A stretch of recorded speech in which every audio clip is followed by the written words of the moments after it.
مفتی سلطان کے بیانات کے لیے مفتی سلطان آفیشل کو سبسکرائب کریں۔ السلام علیکم ورحمۃ اللہ وبرکاتہ۔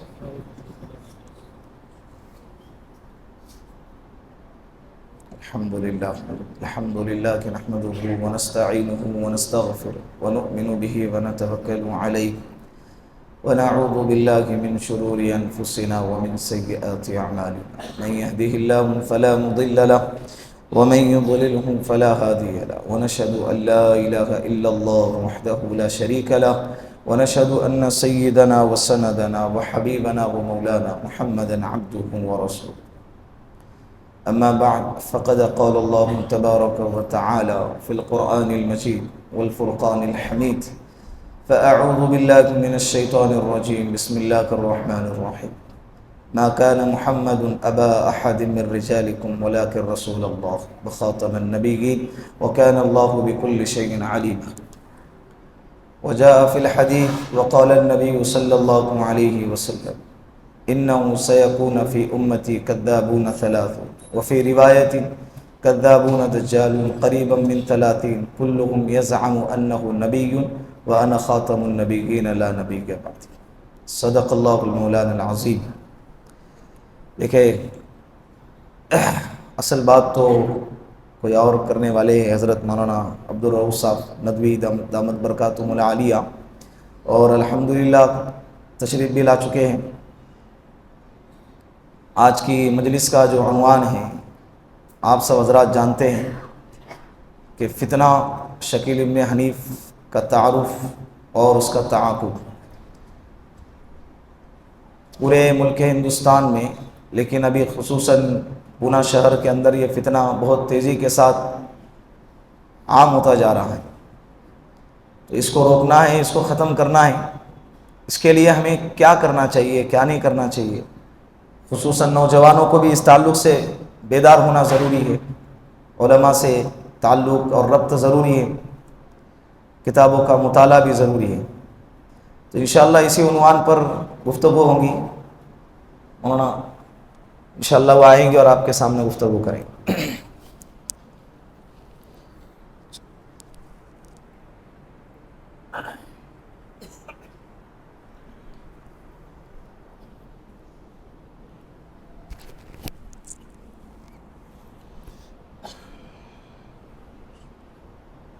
السلام علیکم ورحمۃ اللہ وبرکاتہ۔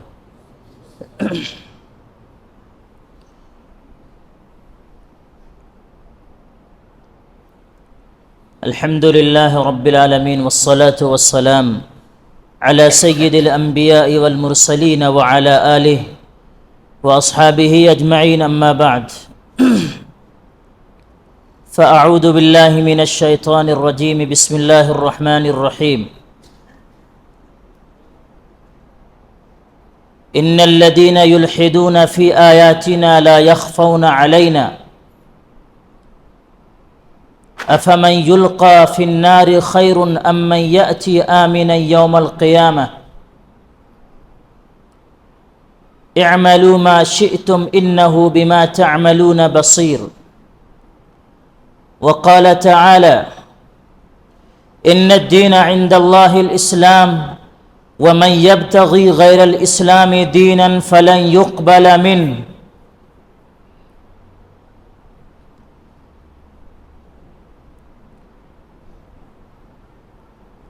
حضرات علماء کرام، ذمہ داران اور عزیز ساتھیوں، آج کا یہ پروگرام ایک بہت ہی سینسیٹیو اور حساس عنوان پر رکھا گیا ہے۔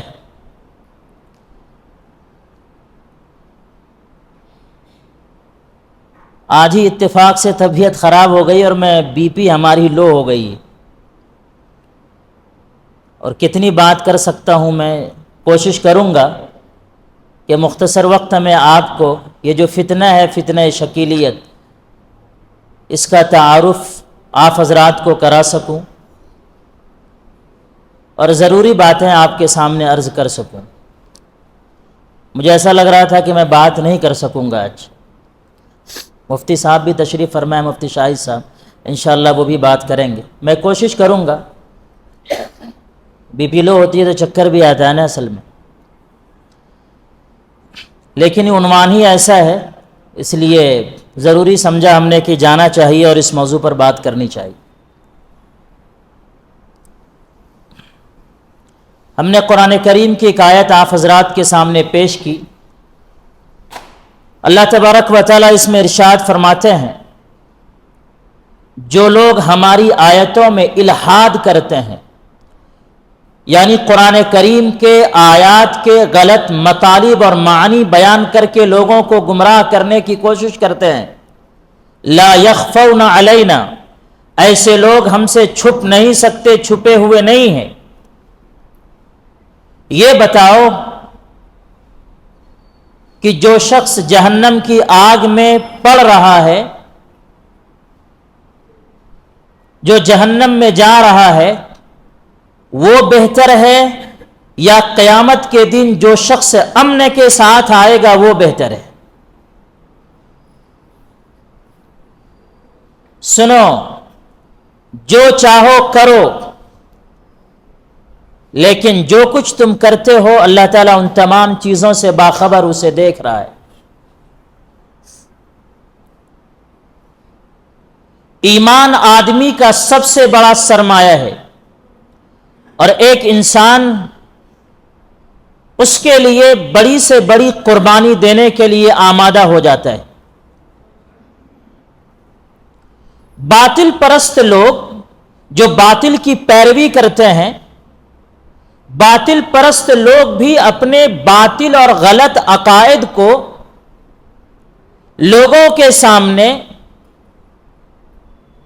درست ثابت کرنے کی کوشش کرتے ہیں اور اسے منوانے کی کوشش کرتے ہیں، لیکن حقیقت کی کسوٹی پر وہ اپنے باطل عقائد اور نظریات کو کبھی ثابت نہیں کر سکتے قیامت کی صبح تک۔ جتنے فتنے اور فرقے وجود میں آتے رہیں، اور جتنے فرقے اور فتنے وجود میں آ چکے، سنو، اسلام نے جو دلائل پیش کیے ہیں، قرآن کریم کی شکل میں اسلام نے جو کتاب ہم کو دی ہے، اور باطل کا پردہ جس طرح سے قرآن نے چاک کیا، اور اللہ کے رسول صلی اللہ علیہ وسلم نے جس طرح سے وضاحتیں فرما دی ہیں، دین اسلام میں جو دلائل پیش کیے گئے ہیں، جو دلائل دیے گئے ہیں قرآن حدیث کی روشنی میں، قیامت کی صبح تک کوئی مائی کا لال ان دلائل کو چیلنج نہیں کر سکتا۔ سورج ادھر سے ادھر ہو سکتا ہے،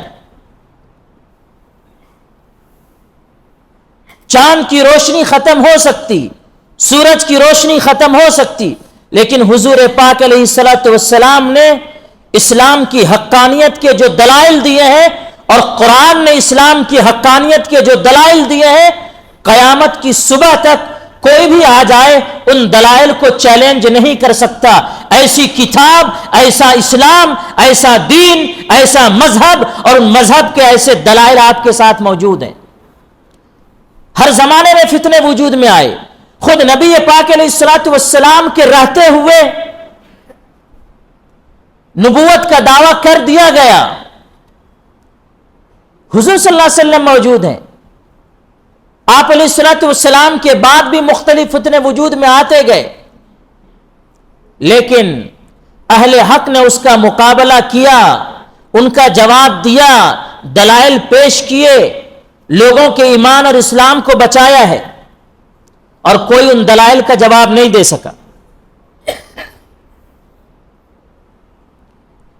سن لو، اسلام کا دو ٹوک اور قطعی فیصلہ ہے کہ مسلمان ہونے کی صرف ایک صورت ہے، اور وہ یہ ہے کہ امام الانبیاء، سرور کائنات محمد رسول اللہ صلی اللہ علیہ وسلم پر نازل کی گئی کتاب قرآن کریم اور اس کے تمام احکام اور قوانین کو مانا جائے۔ واپس اس جملے کو دہراتا ہوں، اسلام کا دو ٹوک اور قطعی فیصلہ ہے کہ مسلمان ہونے کی صرف ایک صورت ہے، صرف ایک صورت، وہ یہ ہے کہ امام المرسلین سرور کائنات محمد الرسول اللہ صلی اللہ علیہ وسلم پر نازل کی گئی کتاب قرآن پاک اور قرآن پاک میں بیان کیے گئے تمام احکام اور قوانین کو مانا جائے. یہی ایک صورت ہے، اسی سے کوئی شخص مسلمان ہو سکتا ہے اور دوسری کوئی صورت نہیں. جبکہ کافر ہونے کی مختلف صورتیں ہیں. ایک صورت تو یہ ہے کافر ہونے کی کہ کوئی پورے دین اسلام ہی کا انکار کر دے تو کافر ہو جائے گا. دوسری صورت یہ ہے کہ اسلام کی بعض باتوں کو مانے اور بعض کو نہ مانے تب بھی کافر ہو جائے گا. تیسری صورت یہ ہے کہ پورے دین اسلام کو مانے لیکن صرف ایک بات کا انکار کر دے اسلام کے تب بھی کافر ہو جائے گا. پورے اسلام کو مان رہا ہے لیکن صرف ایک بات کا انکار کر دے اسلام کے تب بھی اسلام سے باہر اور خارج، مسلمان باقی نہیں رہے گا. چوتھی صورت یہ ہے کہ اپنے مسلمان ہونے اور اسلام پر ہونے کا دعویٰ کرے، پورے اسلام کو مانے، لیکن قرآن کریم اور احادیث میں جو الفاظ آئے ہیں، اللہ نے قرآن میں جو الفاظ نازل کیے، رسول اللہ صلی اللہ علیہ وسلم کی زبان سے احادیث میں جو الفاظ بتائے گئے ہیں، ان الفاظ کے معانی اور مطالب کو اپنی طرف سے گڑھ کر بیان کرے. جو مطلب حضور نے بتلایا، جو مطلب صحابہ نے بتلایا، حضور کے بتائے ہوئے مطالب اور معانی، صحابہ کے بتائے ہوئے مطالب اور معانی، تابعین، تبع تابعین، محدثین، مفسرین اور پوری امت کے خلاف الگ مطلب بیان کرے کسی لفظ کا جو قرآن اور حدیث میں آیا ہے، تو اس سے بھی آدمی کافر ہو جاتا ہے. پورے اسلام کو مان رہا ہے، پورے اسلام کو ماننے کا دعوے دار ہے، لیکن قرآن اور حدیث کے الفاظ کے اپنی طرف سے مطالب اور معنی بیان کرتا ہے، تب بھی دائرہ اسلام سے خارج ہے.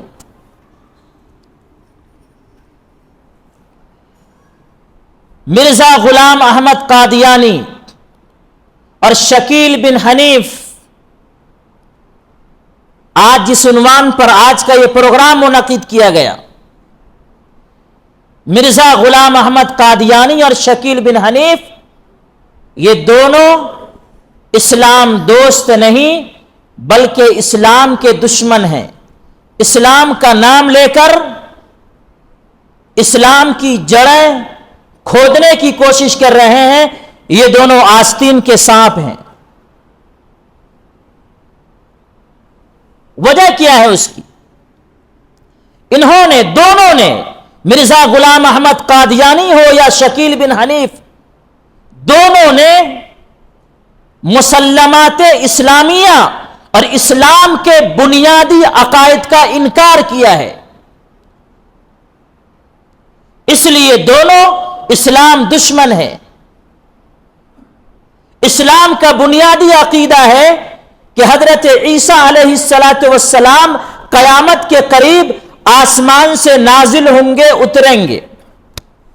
اور ان دونوں نے، مرزا غلام احمد قادیانی نے اور شکیل بن حنیف نے بھی حضرت عیسیٰ علیہ السلام کے قیامت کے قریب آسمان سے نازل ہونے یعنی اترنے کے عقیدے کا انکار کیا. یہ دونوں یہ کہتے ہیں کہ حضرت عیسیٰ علیہ السلام قیامت کے قریب آسمان سے اتریں گے نہیں بلکہ پیدا ہوں گے. جبکہ اسلام کا یہ بنیادی عقیدہ ہے، کوئی اس کے بغیر مسلمان نہیں رہ سکتا. اس بات پر ایمان لانا ضروری ہے کہ قیامت کے قریب حضرت عیسیٰ علیہ السلام کا نزول ہوگا آسمان سے. حضرت عیسیٰ نازل ہوں گے، پیدا نہیں ہوں گے.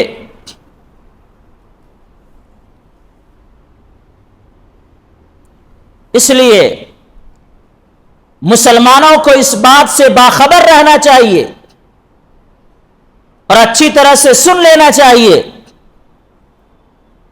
کہ شکیل کے ماننے والے تمام علماء کرام کا اس بات پر اتفاق ہے، باتفاق علماء امت، شکیل کے ماننے والے کافر اور دائرہ اسلام سے خارج ہیں،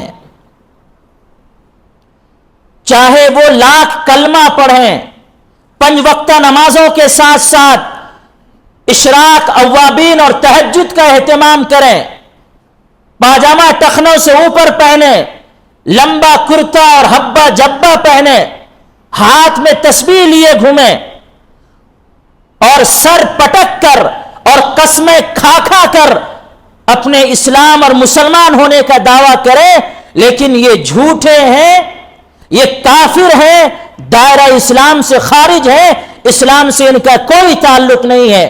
شکیل کے ماننے والے علماء امت کا متفقہ فیصلہ کافر اور دائرہ اسلام سے خارج ہیں۔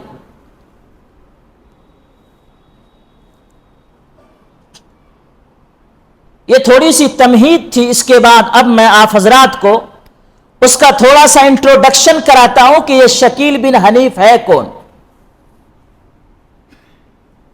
شکیل بن حنیف یہ عثمان پور رتن پورا ضلع دربھنگہ کا رہنے والا ہے، نہایت غریب گھرانے میں پیدا ہوا، شروع ہی سے روزی روٹی کی تلاش میں تھا، دینی تعلیم سے دور دور تک اس کا کوئی تعلق نہیں، دینی تعلیم میں بالکل زیرو تھا۔ اس نے انگلش اسکول سے کچھ بنیادی تعلیم حاصل کی، تھوڑا بڑا ہوا، روزی روٹی کی تلاش میں ضلع دربھنگہ سے دلی پہنچا۔ دلی میں ایک محلہ ہے جس کا نام ہے نبی کریم، دلی کے نبی کریم محلے میں اس نے جا کر ہارڈ ویئر کی ایک دکان ڈالی اور تبلیغی جماعت سے جڑ گیا۔ کچھ سالوں کے بعد جب اس کی مالی پوزیشن مضبوط ہو گئی تو اس نے کسی دشمن اسلام کے اشارے پر لوگوں کو گمراہ کرنے کے لیے اپنے مہدی ہونے کا دعویٰ پیش کیا اور لوگوں کو گمراہ کرنے لگا الگ الگ باتیں پیش کر کے۔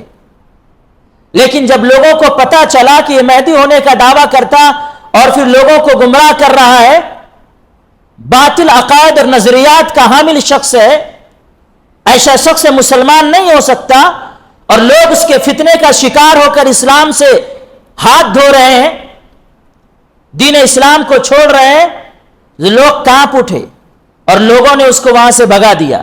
وہاں سے بھاگ کر وہ دوسرے علاقے میں پہنچا جس کا نام ہے لکشمی نگر۔ لکشمی نگر پہنچ کر کے اس نے وہاں ٹیوشن پڑھانا شروع کر دیا۔ تھوڑے دن تو شانت بیٹھا، ٹیوشن پڑھانا شروع کر دیا، تھوڑے دنوں کے بعد پھر اس نے وہاں پر وہی حرکت کرنا شروع کر دی۔ جب لوگوں کو یہ بات پتہ چلی تو وہاں کے لوگ بھی حرکت میں آئے اور اس کو بلایا اور اس کی سرزنش کی، اس سے معافی منگوائی اور اس نے یہ کہا کہ میرا یہ عقیدہ غلط ہے، میں غلط ہوں، اب میں کبھی دوبارہ ایسی حرکت نہیں کروں گا۔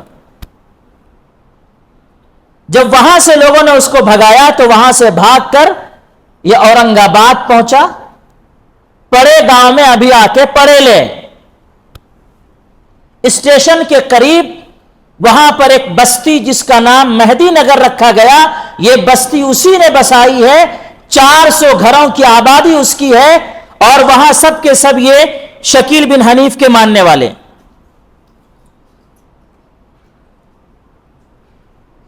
یہ تو اس کا تعارف ہے۔ اب میں تھوڑا سا آپ کو بتلاتا ہوں کہ اس کے باطل نظریات کیا ہیں، ان کے باطل اور غلط عقائد کیا ہیں شکیل بن حنیف کے، کس بنیاد پر یہ اور اس کے ماننے والے اسلام سے خارج ہیں، مسلمان نہیں ہیں۔ میں تھوڑی سی جھلک آپ کے سامنے اس کی پیش کرتا ہوں۔ شکیل بن حنیف اس بات کا دعوے دار ہے کہ میں مہدی ہوں اور میں ہی عیسیٰ ہوں، اور وہ یہ کہتا ہے کہ مہدی اور عیسیٰ دونوں ایک ہی شخصیت کے دو نام ہیں الگ الگ، یہ دونوں الگ الگ شخصیت نہیں ہیں، ایک ہی شخصیت کے دو نام ہیں مہدی اور عیسیٰ، اور وہ مہدی اور عیسیٰ جو ایک ہی شخصیت کے دو الگ الگ نام ہیں، وہی مہدی میں ہوں اور مسیح بھی میں ہوں، عیسیٰ بھی میں ہوں۔ ایک تو یہ، دوسرا غلط عقیدہ اس کا یہ، جیسا کہ پہلے میں نے عرض کیا، شکیل یہ کہتا ہے کہ حضرت عیسیٰ علیہ السلام قیامت کے قریب آسمان سے اتریں گے نہیں، نازل نہیں ہوں گے، بلکہ پیدا ہوں گے۔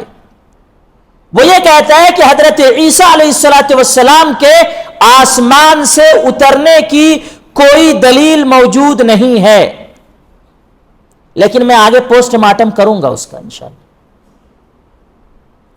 اسی طرح سے اس کا ایک باطل عقیدہ یہ ہے، وہ یہ کہتا ہے کہ عیسیٰ علیہ السلام کے آسمان سے اترنے سے مراد پیدا ہونا ہے، اترنا نہیں ہے۔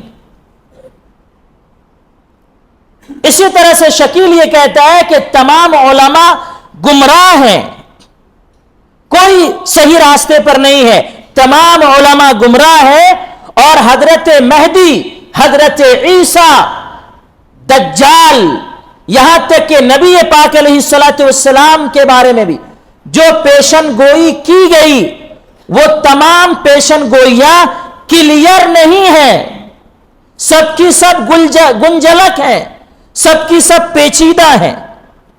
اور یہ جتنے علماء ہیں، ان علماء نے جو پیشن گوئی کی گئی حضرت عیسیٰ اور حضرت مہدی کے آنے کے بارے میں، حضرت عیسیٰ کے اترنے، حضرت مہدی کی آمد کے بارے میں، ان تمام پیشن گوئی کو یہ علماء نے سمجھا ہی نہیں ہے ابھی تک، یہ سب کے سب گمراہ ہیں۔ اسی طرح سے وہ یہ کہتا ہے، یہ جو دجال کے آنے کی بات کہی گئی ہے، تو دجال سے مراد کوئی آدمی نہیں ہے، دجال سے مراد ہے امریکہ اور فرانس۔ وہ کہتا ہے کہ دجال کے بارے میں کہا گیا ہے کہ دجال جو ہوگا اس کی پیشانی پر کافر لکھا ہوا ہوگا، بیچ میں کافر، عربی میں کافر لکھا ہوا ہوگا۔ وہ کہتا ہے کہ تم امریکہ لکھو، امریکہ عربی والا، الف میم را یا کاف الف زبر کا، امریکہ، اور اس کے بازو میں لکھو فرانس، امریکہ اور فرانس، اس کے بازو میں لکھو فرانس۔ اب پڑھو، امریکہ اور فرانس دونوں کو تم بازو بازو میں لکھو گے تو بیچ کا جو لفظ بنتا ہے وہ ہوتا ہے کافر، امریکہ کا کاف الف زبر کا اور فرانس کا فارازر فر، اس طرح سے کافر۔ دجال کی پیشانی پر لکھا ہوگا کافر، تو دجال سے مراد یہ امریکہ اور فرانس ہیں، دونوں کو ملا کر کے لکھو تو بیچ کا لفظ کافر لکھا جاتا ہے، کافر پڑھا جاتا ہے۔ تو دجال سے مراد امریکہ ہے اور فرانس ہے، یہ کوئی انسان نہیں ہے۔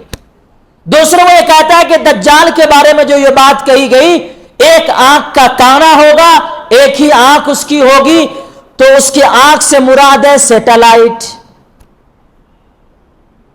سیٹلائٹ ہے آنکھ سے مراد، اور امریکہ اور فرانس سیٹلائٹ کا استعمال کر رہا ہے۔ دوسری جگہوں کی چیزیں دوسرے لوگ نہیں معلوم کر سکتے، امریکہ اس کو سیٹلائٹ کی مدد سے معلوم کر لیتا ہے۔ تو دجال کی ایک آنکھ سے مراد ہے سیٹلائٹ۔